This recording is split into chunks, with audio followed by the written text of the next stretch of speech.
pretty brown eyes, they all know ya and they want you.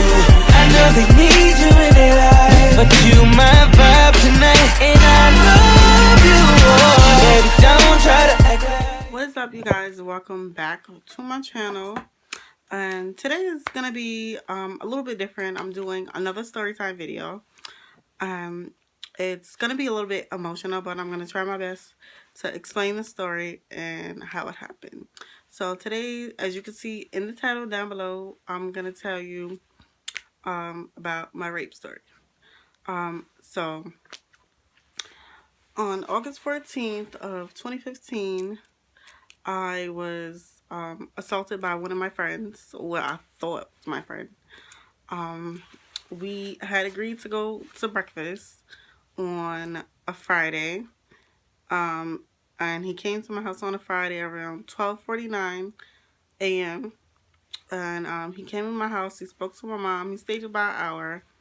I was getting dressed. I wore this black and white dress. It had like a, what do you call it? Like a fishnet style on the side. It was really cute.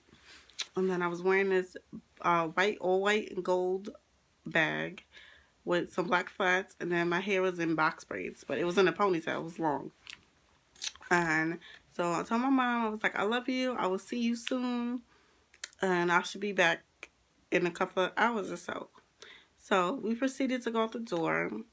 Immediately when I got in the car, I got really sick. Like my stomach was hurting. Everything was hurting, and I should have listened to my instinct. I should have immediately got out the car, but I didn't. So after that, I sat in the car, tried to put my seatbelt on, and my braids got stuck to the seatbelt, and that was another sign telling me to get out. So we're driving, and I text my best friend Whitney, and I told her, I was like, "Are we still meeting up today?" She was like, "Yeah, sure, we're meeting up." And I was like, okay, I should see you in a couple of minutes because I should be home not too long. I shouldn't be out not too long, so I should be home soon. And she goes, okay. And so we went to get breakfast. I got my breakfast. And then we're driving like at least 20-30 minutes. I'm like, okay, where are we going now? He goes, oh, I'm going to the hotel to get my stuff because I leave to the airport to go to the studio because I do music. And I was like, well, I'm not going to a hotel. You can drop me back home. He was like, well, we're already halfway there. You might as well come and sit and wait in the car. So we got to the hotel. I was sitting there about maybe 10-20 minutes waiting. And we were in Queens. And I didn't want to sit there by myself because I didn't know my way around Queens. And I didn't know who was out there or anybody who was out there. So I got out the car, grabbed my bag, I grabbed my food. And at this time, it's like 1 o'clock now in the afternoon. And by this time, I should be headed home now. So I go into the hotel. I ask the guy, I'm like, did you see this guy? He was like, yeah, he's in room such and such. So I go to the room and I knock on it. I'm like, what are you doing? I'm ready to go. Like, you're taking forever. What's going on? He goes, oh, I'm packing my stuff. We're going to leave now. So I sat down. I ate my breakfast. At this point, I'm on my phone. I'm still waiting. So I pack all my stuff. I was like, I'm going to either walk or catch a cab home because I'm not going to wait for you all day. I said, I have stuff to do. He's like, okay, I'm coming. So as soon as he come, I see on the side of my eye that he doesn't have any clothes and he just has on his underwear. And at this point in my mind, I'm like, it's time to go. So I proceed to go to the door and he pulls me by my braids. And I hit the floor and I dropped my bag and my phone and everything. And he goes, you're going to have sex with me? Do you want other girls to have sex with me and be with me while I'm on the road? I go, what are you talking about? We're not even together. We're not even in a relationship. We're just friends. And he was like, no, I want to be with you. We're having sex. I'm like, no, I'm not having sex with you. I don't want to do this. Get off me. So at this point, we're fighting, we're tussling. We both hit the ground. And I try to run for the door, but my stuff is still on the floor. So I hurry up and put my stuff in the bag. And I go back to run towards the door. He grabbed me again by my braids. And at this point, I'm like in like this position like that. My hands are like that. And I can't get no way out of it. So at this point, I'm like, what did I get myself into? Like, what did I get myself into? And Bailey, I could see my eyes flash before my eyes. And that's when it happened. And I couldn't fathom the fact that someone that I called a friend, someone I trust, someone that I've known for practically 3 years, and we're good friends, could do this to me. And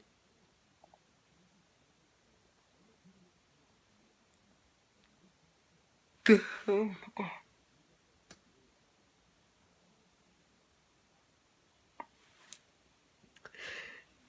And Bailey, I just like, did this just really happen to me? This can't happen to me. This can't, because it's crazy. It happened to my cousin, and I was telling her, it's gonna be okay. You're gonna be all right.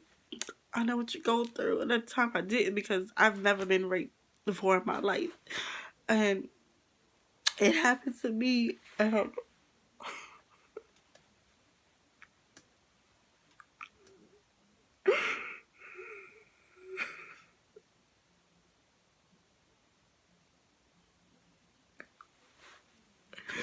To think that someone could do that to me, it hurt.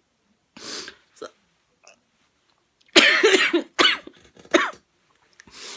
at this point, he leaves. I'm stuck in Queens. I have no way home. So I go downstairs to the guy who owns the hotel. I'm like, I just got raped by my friend. I need help. And he goes, oh, I can't help you. I have nothing to do with that. So he slams the door. And so at this point, I'm yelling for help. Help, somebody help me. And I saw this guy who was cleaning. I said, what is the address to this place? I need to call 911. And he said, yeah, sure, what happened? I was like, I just got raped by my friend. And I have no way home. And I need help. So I called 911. He gave me the address. I told him what happened. And he said, stay there. So I hung up. And then my friend, which is named Prince Williams, he came back. He said, what's up? I said, what's up? I said, you're going to jail. You just assaulted me. Are you serious right now? I said, you can't be serious. He was like, no, please don't do that. I got my whole life ahead of me. I have a career. We can forget about this. I don't have to ever see you again. You don't have to see me again. God will forgive us. Please just don't do this to me. I have a career. I said, you should have thought about that before you put your hands on somebody. And at this point, the cops are on their way, and I will go back inside the hotel away from him, and I called them again, and they asked me for the address. I gave them the address, and they came less than 2 minutes, and I'm still inside, still telling the lady what happened, and they're outside already. And she was like, "Okay, hang up." And then so one of the officers outside will explain the situation better to them. And I got outside. I told them, "Do you know this man?" I said, "Yes, he's my friend." "Did he assault you?" I said, "Yes." And they're telling him, "Get on the ground. I will shoot you. Don't move. Get away from her." I said, "I don't care what you do. I don't care how you handle the situation. I want to go home. I just want to," that's all I kept saying. I want to go home. And they was like, "Well, you can't go home, ma'am. You have to go to the hospital. You have to get checked. You have to get swabbed for a rape kit and all that." I was like, "I'm fine. I don't want to do all that. I just want to go home." And at this point, they're calling my mother. They're telling my mother what hospital to meet her at. At this point, my mom's like screaming to the top of her lungs on the phone, and I'm crying, I'm shaking, I can't even get my words out, and I'm just like, I want to go home. I want to go home. And I went to the hospital, and they checked me, and they tested me. They gave me pills for 90 days to make sure I didn't catch any STDs or anything. It was just terrible, and I never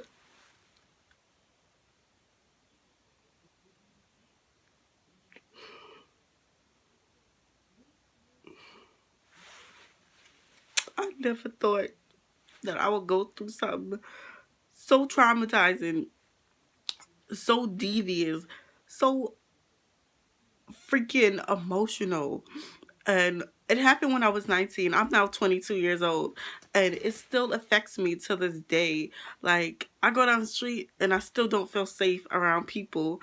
Like, it's like I have anxiety attack every time I go outside, and it's like it still bothers me to this day. And I've never got counseling for it.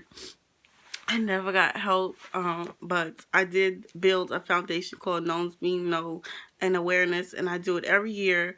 And I share my story to every girl, woman, man, child, to everybody, and tell them my story. And it still felt like it happened yesterday because it's just so fresh. It's still new to me because I still didn't quite get over it. And people don't realize when you do this to people, it messes with them mentally, physically, and emotionally, and they're scarred for life. This incident, this person, my friend, supposed to be friend, did this to me. Has scarred me for life. I'm afraid to even have a husband. I'm afraid to have kids because I think this is gonna happen to them too. And I also will share a picture with you guys. What he looks like. This is him. That's a picture of him. I just want to share my story with you and hopefully inspire somebody. And if you see something, say something. If you have a story to tell, don't be afraid to say it and get it out there and let it be known, and know that rape is a sickness. It's a just nasty disease that people are doing to little 5-year-olds, to freaking 3-month-olds, to grown women, to elderly women. Like, I don't understand how you could do that to a human young being. Like, that's just the most, like, I think people like that should just be burned in hell. Like, they should be jail for life. Like, nobody who does that should be freed. Like, you don't really know what it does to a person mentally, especially if a person who's gone through it. It's traumatizing, and it's still traumatizing me to this day. I'm still not comfortable with myself. I'm still not comfortable going outside. I'm still not comfortable with people, and it's gonna take me some time to get over it. And I just want to come here and share my story about this day, and hopefully it has helped you in a way that it will inspire you. And I will definitely do a part 2 on this video tomorrow. So thank you for guys, and I will see you tomorrow in the next video.